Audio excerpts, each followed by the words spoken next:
I talked with him. We were trying to get him on task stream today, and so I sent him a couple of emails, and he called me back, and so we talked a while. I told him we talked last night for a couple of hours, but yeah, he was very complimentary. Uh, we talked today for a while, kind of caught up. So he and I are good this semester. I know how busy he is. He prefers just to talk on the phone rather than me making an appointment, taking his time. So I don't blame him. He always hang up on me. It's hard to run me out of the room. So it went really well. I was very pleased. Good. Glad to hear that. Let's see. Share screen.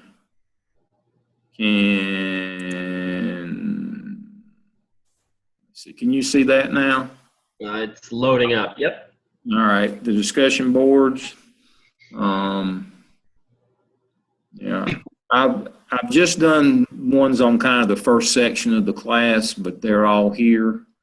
I just wanted to make sure. Let's see. This week it's examine a school or district field trip policy, assuming you're a supervisor, what action you take after a bus rear-ends the car resulting in minor injuries. Whatever your policy is on those when you have an accident. Obviously, it's call the law first and then call the school and make sure make sure the kids are safe, call the police, fire, ambulance, whatever it takes. And then interview the AP or other school disciplinarian. What are their biggest concerns about processing disciplinary incident? What system of discipline do you use guides their decisions? Do y'all use PBIS? I'm not sure.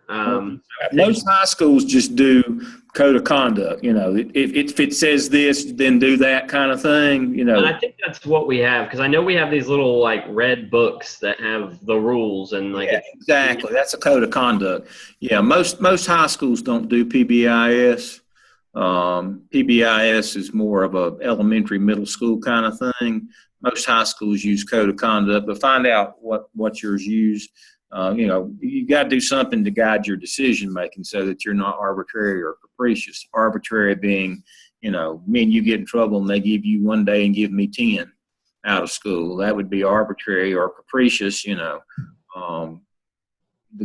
handbook says that you get 3 days and we give you 10. That's capricious more than it allows. So you got to have some guide, and usually it's a code of conduct is usually what the guide is, but find out what you use, what they use.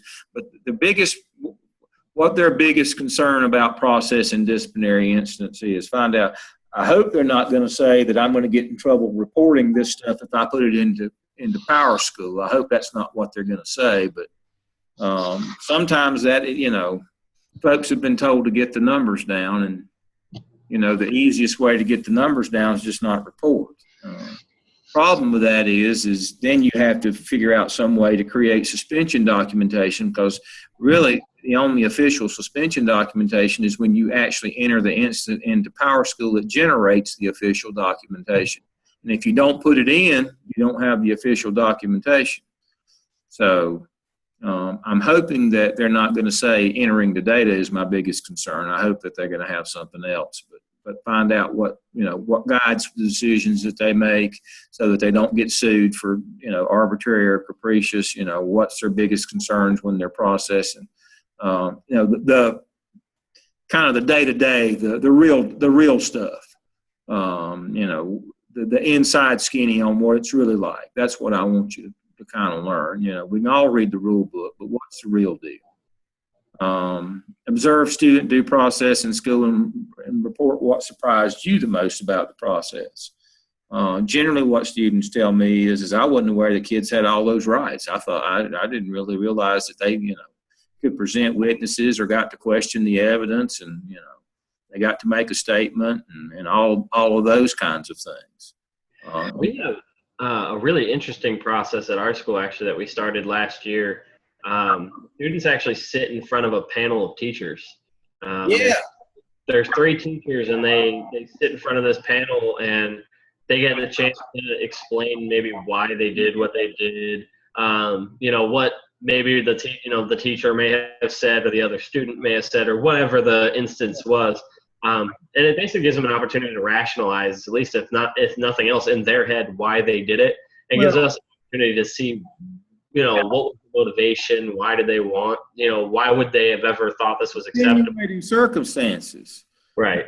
The law now says that you have to give the in due process, that there is no zero tolerance where you did this, you get that.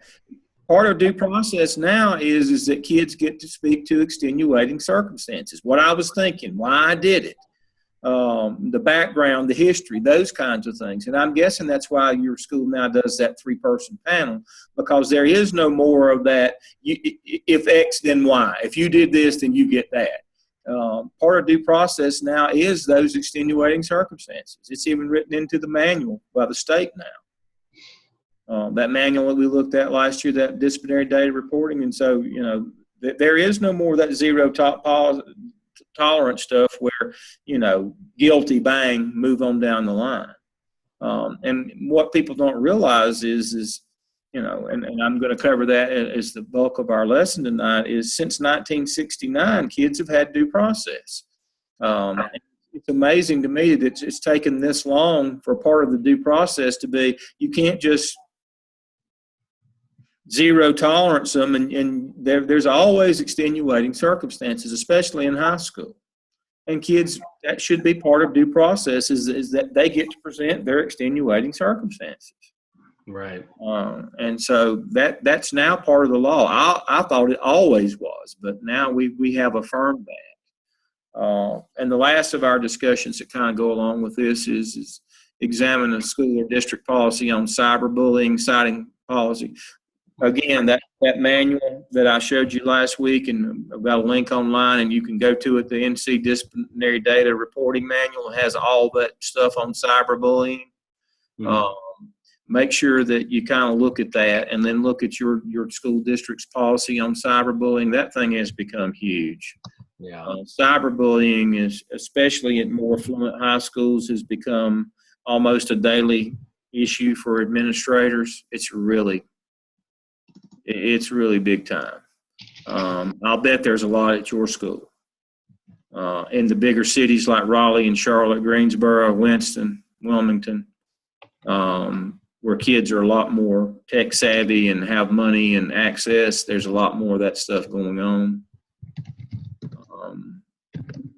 So that would be a good one. So these discussion boards, I guess probably they're all kind of linked together. At some time over the next week or so, we ought to knock these out, and I'll put some new ones up for next week.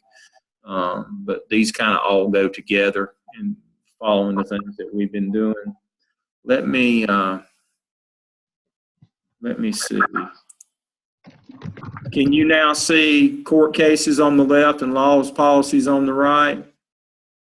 No. Okay. I pretty much see the same screen you had up before. Okay. All right. That's what I was thinking might have happened. Let me see. Yeah, now I can. There we go. All right.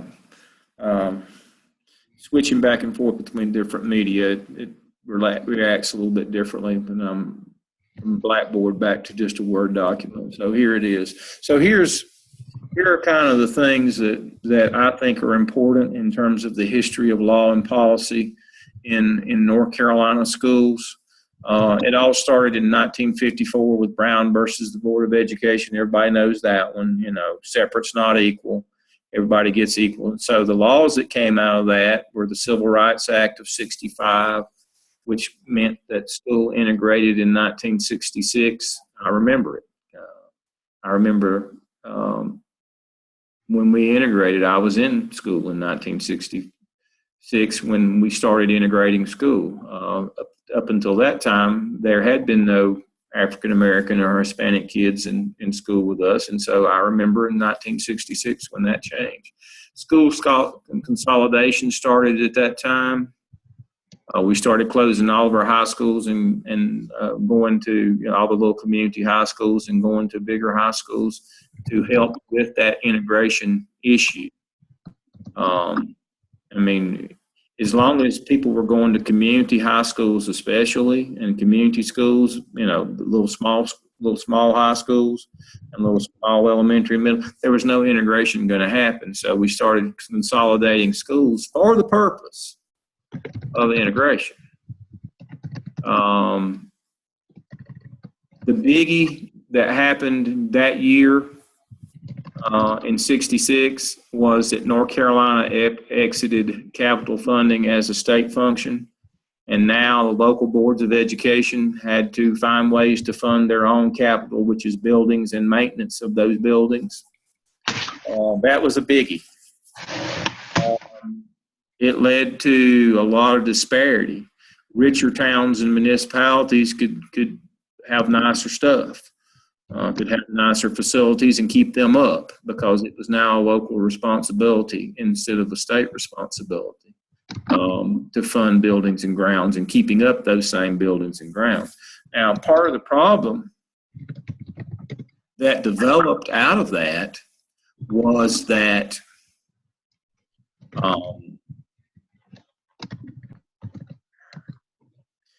school boards in North Carolina are unempowered. That means that they can't levy taxes and can't levy money. They have to go hat in hand to the county commissioners to get funded. So not only did the state say, sorry, see you later, oh, by the way, you got to go to somebody else who has competing interests to get the money for your buildings and grounds. Because these same people have to fund community colleges now. Because what happened in the early 60s in North Carolina, we built a community college in every other county across the state. There are 58 community and technical colleges. And so now these people, they got to have money too. And so we had competing interests, not just police, fire, emergency, public services, but we also had competing educational interests because community colleges were being developed at that time. So that kind of put us in where we are even through today with having issues of disparity in terms of facilities. And then we'll talk in a few minutes about Leandro, which sought to address that, but never really got it done. Also in 1965, Elementary and Secondary Act of 1965, which brought in Title I through IX. We all know Title I is remediation and help for impoverished children, and we know Title IX is equity, gender equity. And there are other titles among those, and it wouldn't be a bad thing to read them, but those are kind of the two that we know the most, Title IX and Title I.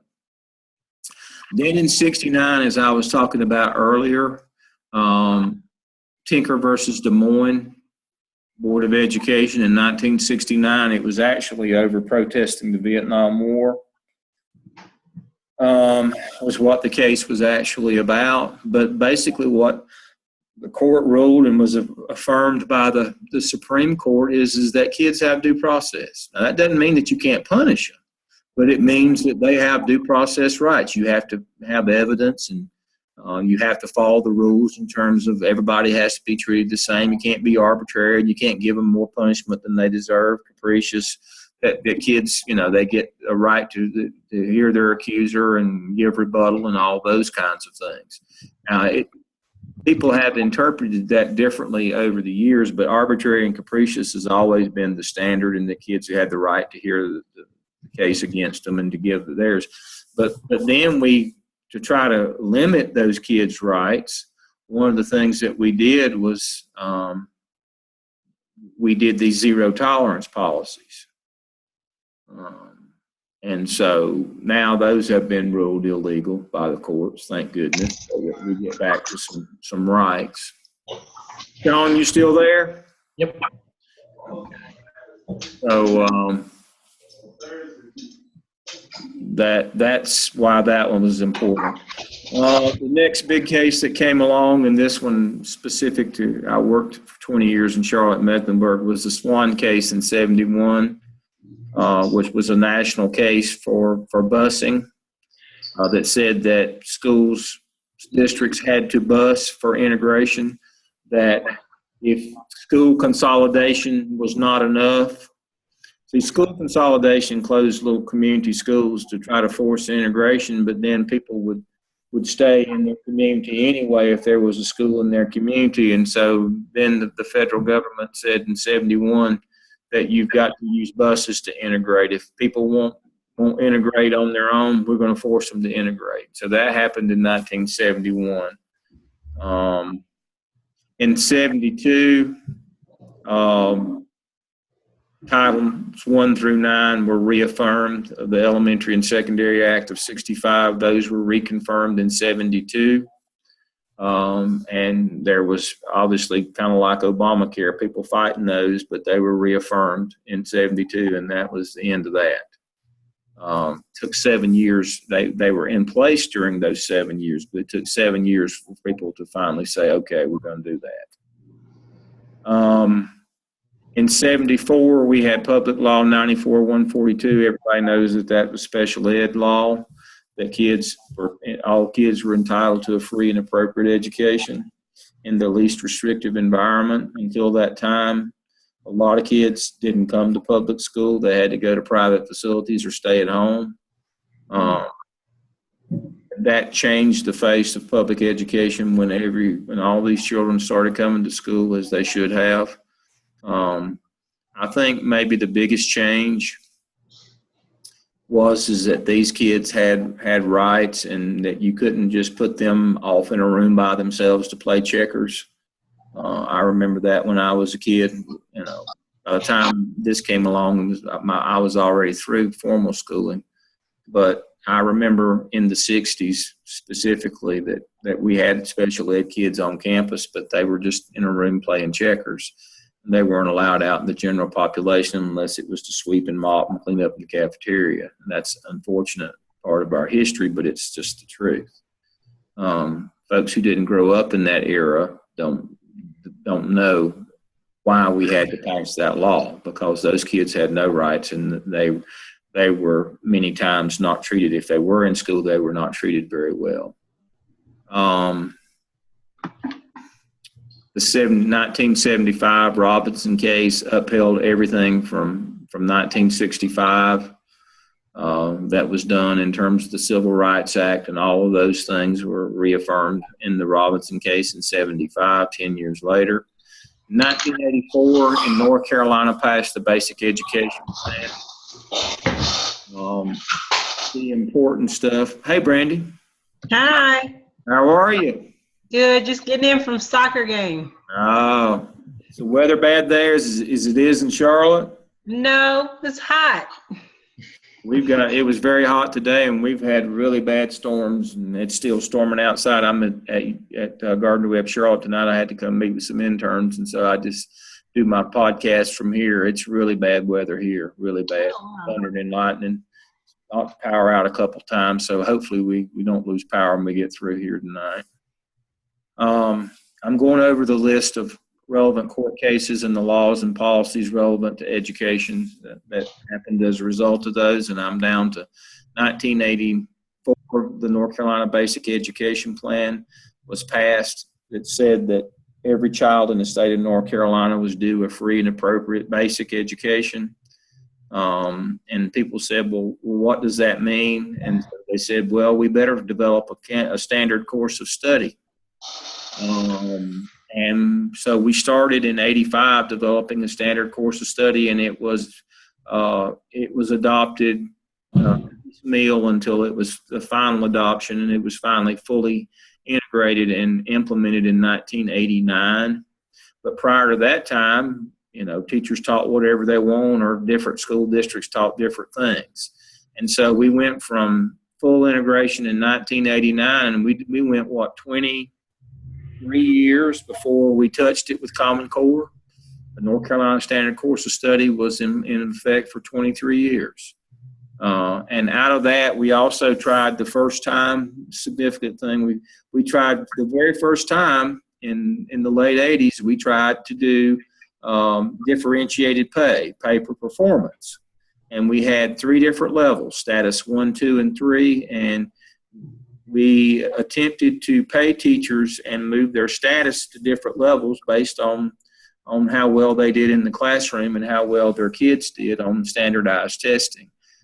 It lasted a few years. There were 16 pilots in North Carolina.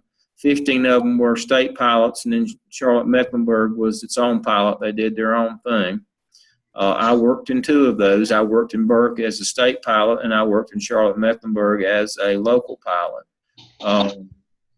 The program, the career development program, kind of imploded.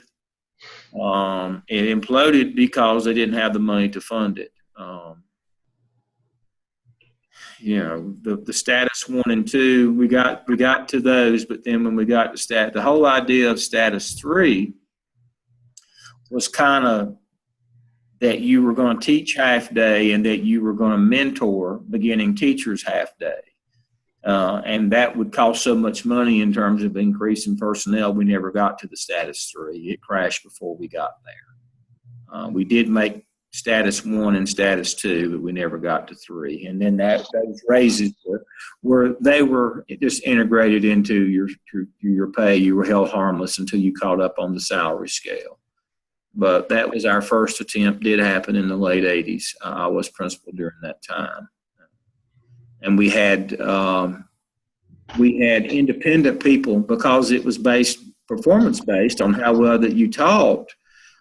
We brought independent people in that worked for the district and not for the school to evaluate teachers along with the principal to see who good teachers were. We didn't just let the principal go eeny, meeny, miny, mo. We actually had observer evaluators who were independent of the school who came in and did evaluations because money was tied to it.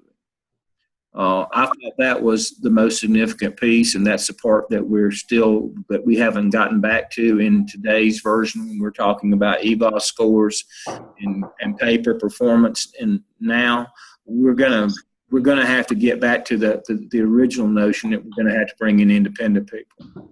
Otherwise, you're going to have way too many challenges and too many lawsuits if you simply do it with the people who are on staff at the school.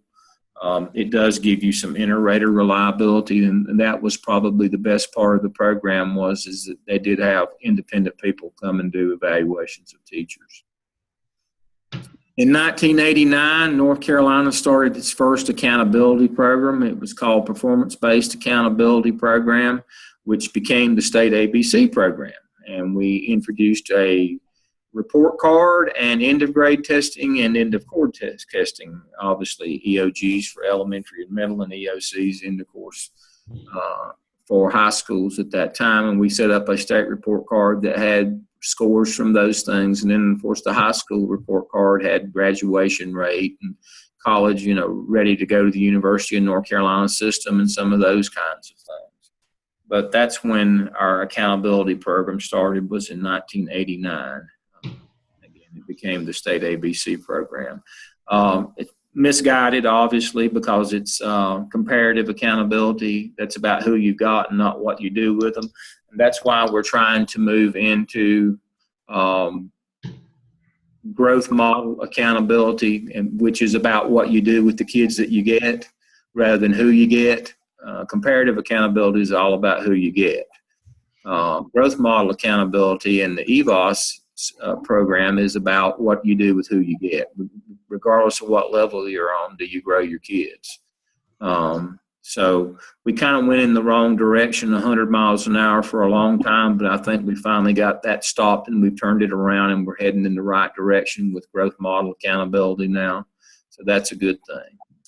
1994 to 1998, we had the Leandro case, as I was talking about earlier. In 1965, the state got out of buildings and grounds. They no longer funded schools, building, or keeping them up. It was a local responsibility.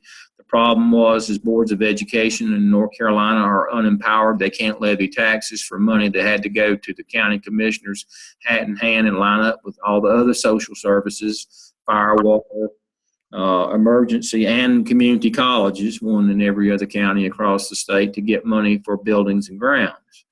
Well, the Leandro case was about how the state allots money and said that you shouldn't allot money just based on the number of pupils. You should allot money based on wealth. You should take some of the money that the rich districts are willing to spend and give that to the poor. In the end, nothing came out of it. There was no change in the state funding formula. But more money was supposed to be given in block grants to low wealth school districts. That never really materialized either, but it did materialize eventually in theory as the state lottery. What we do with the lottery money is we give it out in block grants, which is basically pork barrel. And school districts can do little projects with it, like, was it up in Surrey County? They built a cafeteria for the high school. Little projects like that in low wealth places. That's where the money came from, is the lottery. So we did not change the state funding formula to take from the rich and give to the poor. We started a lottery, which is taken from the poor and given to the poor. Is basically what we did on that. In 2001, the Capuchon lawsuit found that CMS was unitary. That was a local case, but it had national implications because it was related back to the 1971 Swan case. We started closing schools, consolidating schools in 1965 in order to try to integrate. And when that didn't work, if I can roll this thing back up here. Yeah. When that didn't work, as you can see, we started consolidation of schools in 1965, 66 in order to try to force integration. When that didn't work in 1971, we had the Swan lawsuit that said we'll bus. If people won't, if we can't get closed schools and force integration, we'll bus the kids. We'll move the kids to the buildings if they can't move the buildings to the kids. But in 2001, exactly 30 years later, there was a challenge to that lawsuit. Again, it had to happen in Charlotte because that's where the original Swan case was. And what was found is that districts didn't have to bus anymore. And if schools resegregated because we stopped busing, that the school district nor the state was obligated to remedy that. So we basically had a resegregation of schools across the United States, North Carolina and Charlotte, because Swan was overturned 30 years later, basically. Julius Chambers and those folks who were on the Swan consortium had done all that great work, and it lasted for 30 years, but then it was overturned in 2001. And so Charlotte-Mecklenburg has resegregated completely because of that. And it also had implications for you folks that are in Wake County. For forever, the pupil assignment program in Wake was based on free and reduced lunch, that no school could have more free and reduced lunch kids than the district average. But then after this lawsuit was won and Swan was overturned, some people ran for your school board and got on your school board and started trying to resegregate schools in Wake County. And there's been a fight ever since in terms of the partisan politics between Democrats and Republicans. But all that was made possible by Swan being overturned in 2001, 30 years after Swan, by the Capuchon lawsuit. More important things that happened law-wise were in 2001, No Child Left Behind. Everybody knows the part about highly qualified teachers and certification, and that no child has to go to a low-performing academic school. The other half of that is no child has to go to a persistently dangerous school. And if you'll look at that, again, if you'll look at that manual that I showed you last week, North Carolina Disciplinary Data Reporting, we've got a link on Blackboard, but you can just Google it. It talks about low performing and the acts that lead to low performing. Let me see if I can stop the share for a moment.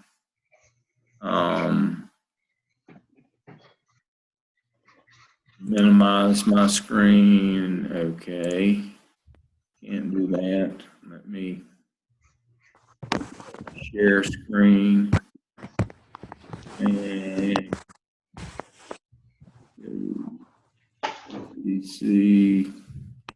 Go to Kingston. Go to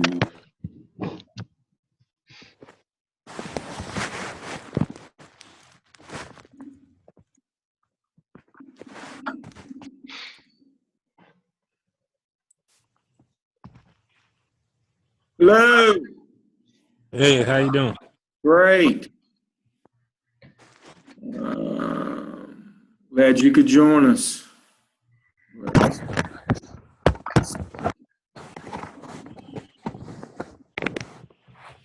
So, if we look at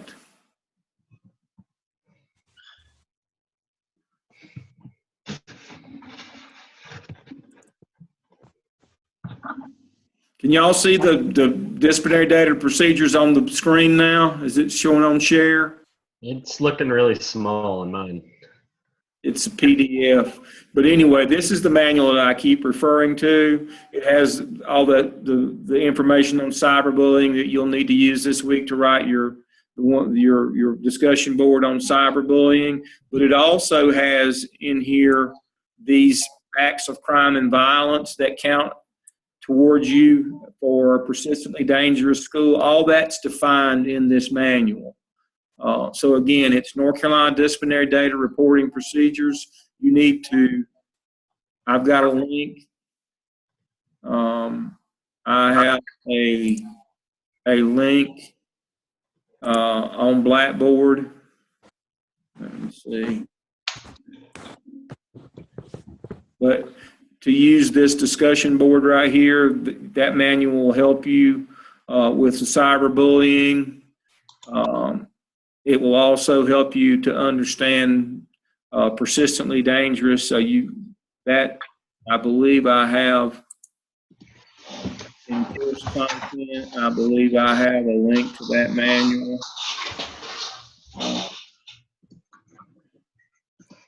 If not, I will put a link. I think I put a link on our page, but I will go back and relink that to our page. It can't be downloaded. It's just a link. So I will make sure that manual is on there. That will help you to understand your discussion board questions this week and some of the other things that we're doing. Let me get back to court cases. Okay, so I'm back to court cases again. We're getting down toward the end here. So all this stuff can be best. The low performing part, you can Google No Child Left Behind. Of course, that was in your reading this week. But you can also, to understand the persistently dangerous, go to that North Carolina reporting manual. And when we get done tonight, I'm going to make sure I had a link on there. I'll go back and put another link on our main page under course content. I had a link under one of our weekly sessions, but I will put another on the outside. 2010, we started in our second attempt at paper performance, as I went over earlier. Our first attempt for paper performance was as a result in 1984 of the Basic Ed Plan, where we said everybody got a basic education. We came up with a standard course of study, and we wanted to do accountability and measure that. So we came up with a career development program, which differentiated pay for teachers. It crashed very quickly because of the cost, but in 2010, we started another attempt at paper performance. And of course, you have to be able to measure performance. And so the way that we've done that, we've decided that EVOS, which of course is value added. It's about growth in kids. It's not comparative accountability about who you've got. It's about what you do with the kids that you've got. Paper performance will be tied to that.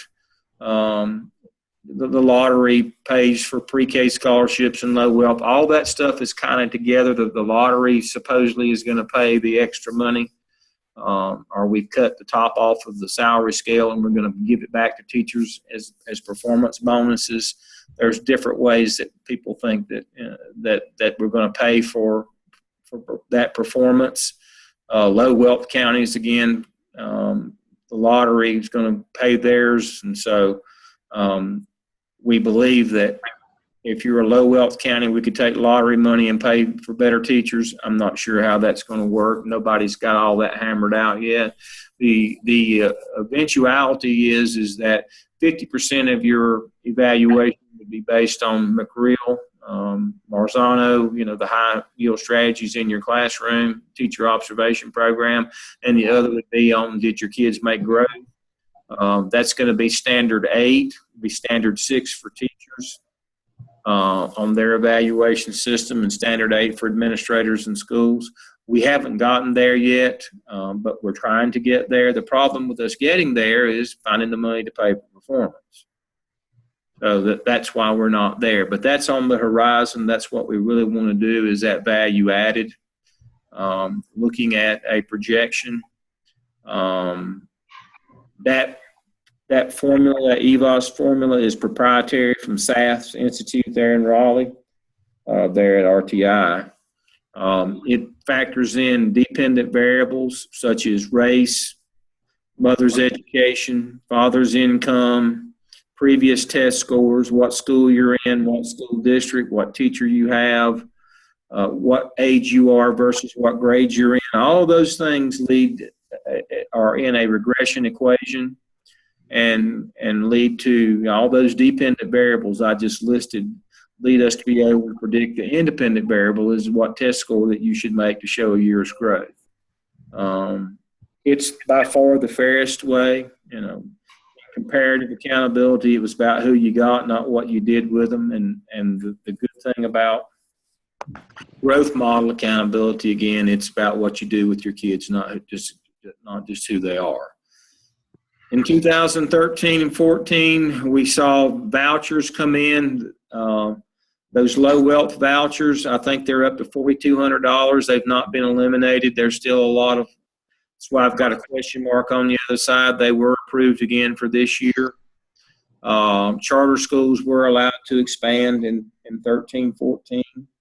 Not this year. They've got to kind of catch up. We saw the elimination of master's pay for teachers, and we saw the elimination of career status, or the attempt to eliminate career status. Now, one of the things that I need for you to try to understand about getting rid of what we commonly refer to as tenure, it has not happened yet, but it's still on the burner and front burner to get rid of career status. Now, that's not about getting rid of bad teachers. It's about pay. Let me explain what I mean. We have plenty of opportunity right now to get rid of bad teachers through our evaluation system. The reason why we would like to get rid of career status is it would eliminate the right to your job. And what that would mean is we would be able to hire teachers differently than we hire them now. For example, I'm a science, math, physics, chemistry teacher, and I come along, you would certainly want to pay me my full salary and benefits. If I'm a music teacher, you might want to hire me as a long-term sub. You can't do that right now because there's a job right. People have a right, and there's a career status. But if we do away with career status, we will be able to hire teachers on long-term subs on end-of-year contracts with no expectation of any benefits or continuing employment. So that's what eliminating career status is about. It's not about getting rid of bad teachers, as the politicians would like to tell you. It's about paying less like charter and private schools do. That's what elimination of career status is about. Now, I'm not saying that we're going to eliminate, that we won't pay the teachers in the high need areas, but PE teachers, music teachers, art teachers, folks who aren't in the academic disciplines that can be measured, just like private schools do now. They don't pay them the same as they do their math teachers. That's a model that the state's very interested in. It's not pay every beginning teacher the same amount. If you're a beginning math teacher, you make $35,000. If you're a beginning music teacher, you make $15,000 as a long-term sub and have no benefits or insurance. That looks very attractive to them because that's what works in privates and charters. So that looks very attractive to the politicians in the state of North Carolina. So don't be fooled about the deal about career status that, oh, this is about getting better bad teachers, or if I'm a good teacher, it won't affect me. Yes, it can, because it's not about quality, it's about money. So those are the things that are important that you should glean from your reading this week.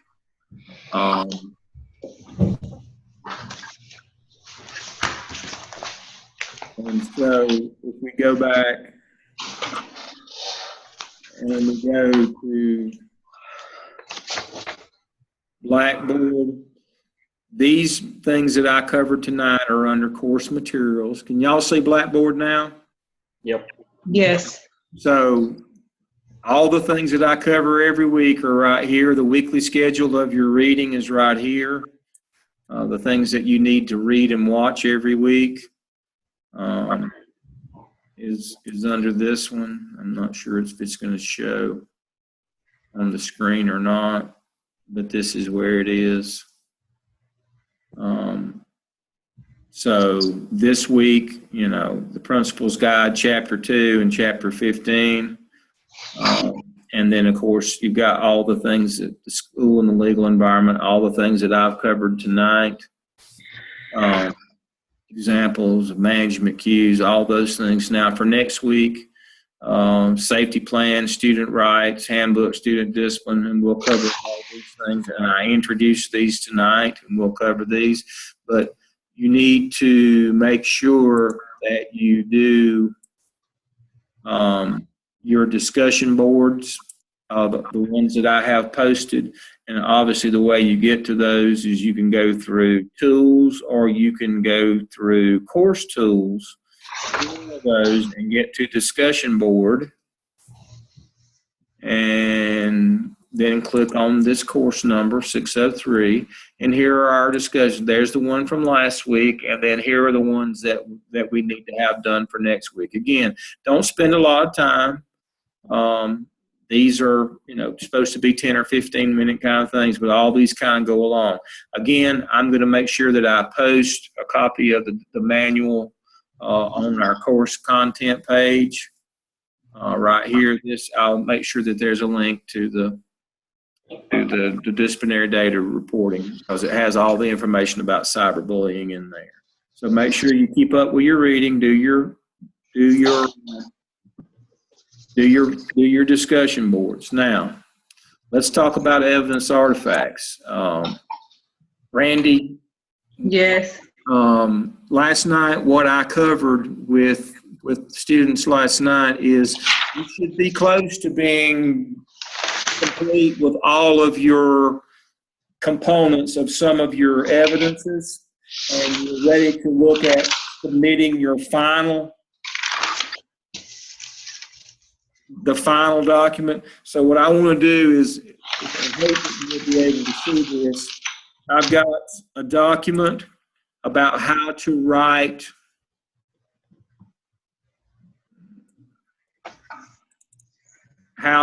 summaries and descriptors in TaskStream. When you submit the final evidence for all 6 of the evidence artifacts, when you submit the final one, it's a comprehensive one. You put all your components together in one document. It becomes your final evidence narrative. You move all of your artifacts there with it, and I'll show you that in TaskStream in just a minute. But there's also a button that says Complete Form, and that button leads you to this, where they want you to write a summary of the entire evidence. And so what I've got for you in this document is answer these questions, and you will have written your summary. And obviously they go in one of those 3 boxes. But you just answer the questions, and I have a specific set of questions for each of the 6 evidences, and if you answer those, you will have written a summary. Now, you can write it as a one document, cut into 3 parts, and put it in these boxes. It doesn't matter to me, but you got to have something in all 3, or it won't let you out. But that's what a task stream summary is answering these questions right here that I have for you. This is under task stream tools, by the way, on our course content page. This is what I wrote to cover last night. And then you'll be asked to write the descriptors that go, all of the descriptors that go, of the 37 that go with that particular evidence, and content, what was done, process, again. So you write 5 sentences on the descriptor. I have an example of accomplished summaries and descriptors. Again, they are under course content, where it says task stream tools. You will find these documents on how to write a summary and descriptor, suggested timeline, quick reference guide, writing summaries and descriptors, and an actual example of what an accomplished set of summaries and descriptors should be. Can you see that Randy, can you see this on Blackboard? Yes. So that's under task stream tools. That's what I covered last night. Let me see if I can get on task stream. See if you can see task stream. So you'll know where this goes. So when you sign in,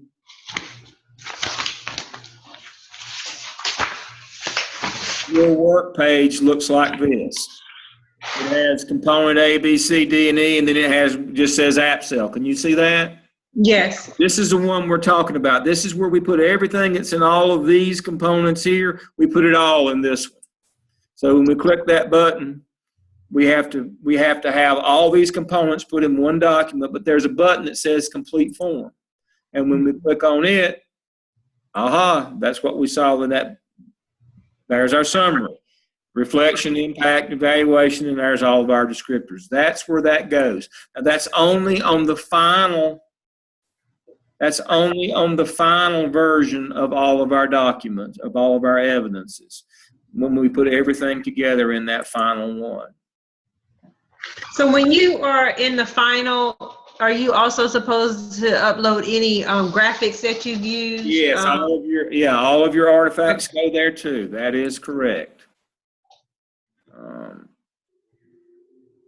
I will submit later. Here we go.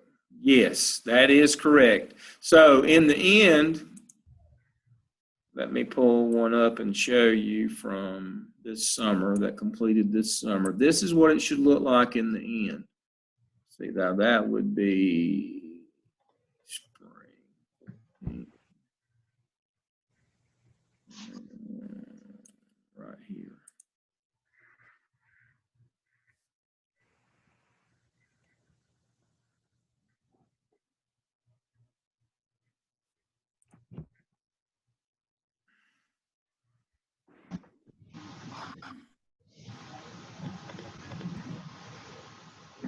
This is what a final one should look like.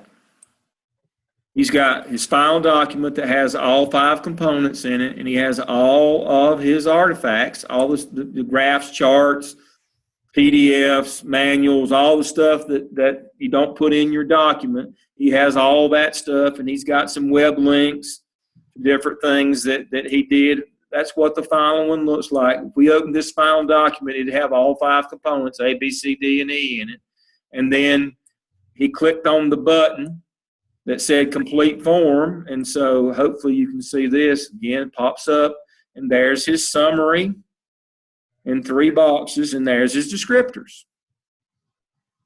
So again, use that document, writing task stream summary and descriptors. Use it to write your task stream summary and descriptors in task stream, but you only have to do it for the final comprehensive submission. You don't do it for any of the components, but you do it on the final one for each of the 6. So that was his final app cell. Let's see what his final app tail looked like. This is my view, so mine's a little bit different than yours. And there's his files, his final document. You don't have near as many artifacts for your apptel, but he's got some web links. He's got a couple of artifacts, and he's got a video when he actually did the staff development that, of his action plan. He actually did it. So right there is his video of him doing the actual staff development plan. That was the action plan for the apptel. And of course, right here's his summary and descriptors. He just answered those questions on that document, writing summaries. And see, again, not a lot on the descriptors, more on the summary. You answer the questions. Pretty simple. That's what we covered last night at Athens Drive, Brandy. Thank you. Well, as I said, I just wanted everybody to see that, make sure that they understood.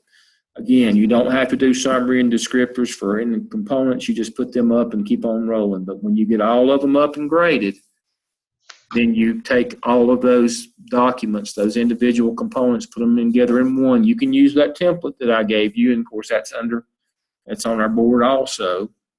Let me log out of task stream and go back to here. So your task stream tools, writing your summaries and descriptors, an example of what they look like.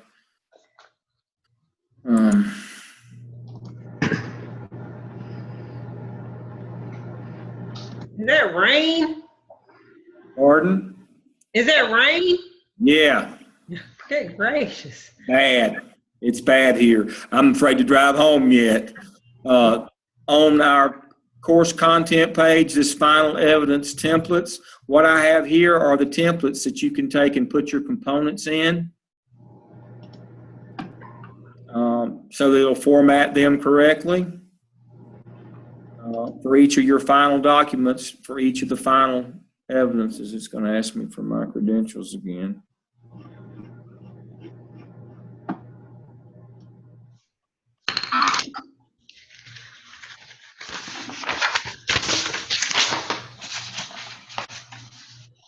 And so what I have,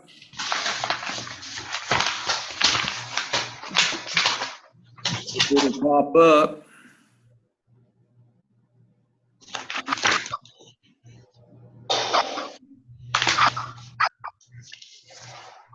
Here we go. So what I have are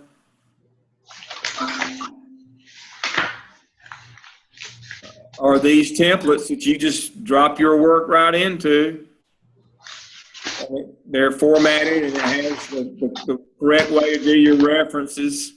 Now remember, the final document is the only one that's graded that counts for graduation and licensure. The components count for your class grades, but they don't count for graduation or licensure. Only that final document, when it's graded, is the only thing that counts for graduation and licensure, and so it needs to be in a professional format. So we don't really give you a hard time over your individual components, but when you put those final ones together, they need to look professional. That's when the real grading occurs. But I have those templates again. They're right here on our course content page. I have all the different templates for all the 6 of the evidences. I have examples. Here are elementary, middle, and high school. Those are real. They're not something hypothetical. Those are real ones. And I know I have it under course materials.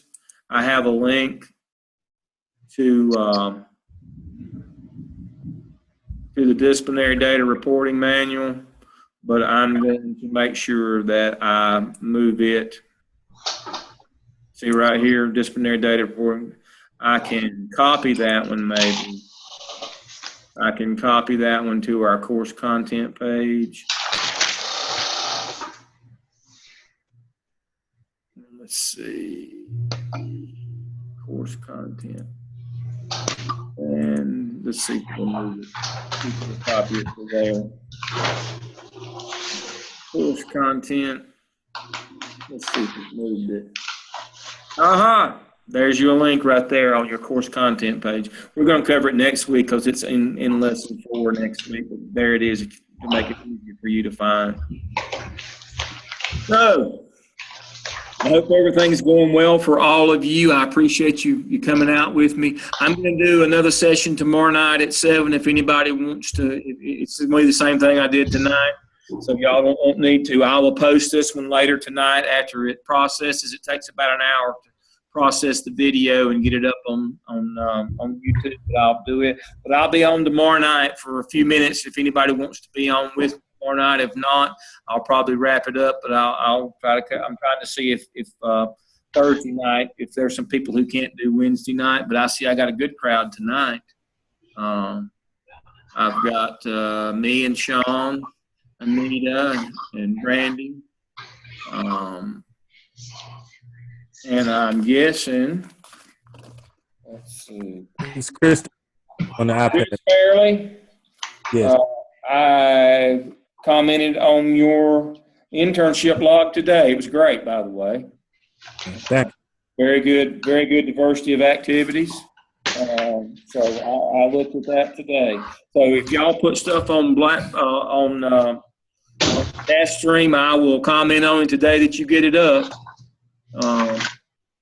And we're going to need to start uploading some things for this class before long. Let's look at that one last thing before we go. Let's look on our Blackboard page at assignment Dropbox. And so here are the evidence artifacts that are due this semester. Again, skip, C, D, and E, OMA, A, B, C, D, and PSYOP. Now remember the midterm exam, that's just all of the APSEL. It should be complete. And the final exam is probably going to be all of the skip because it'll be complete.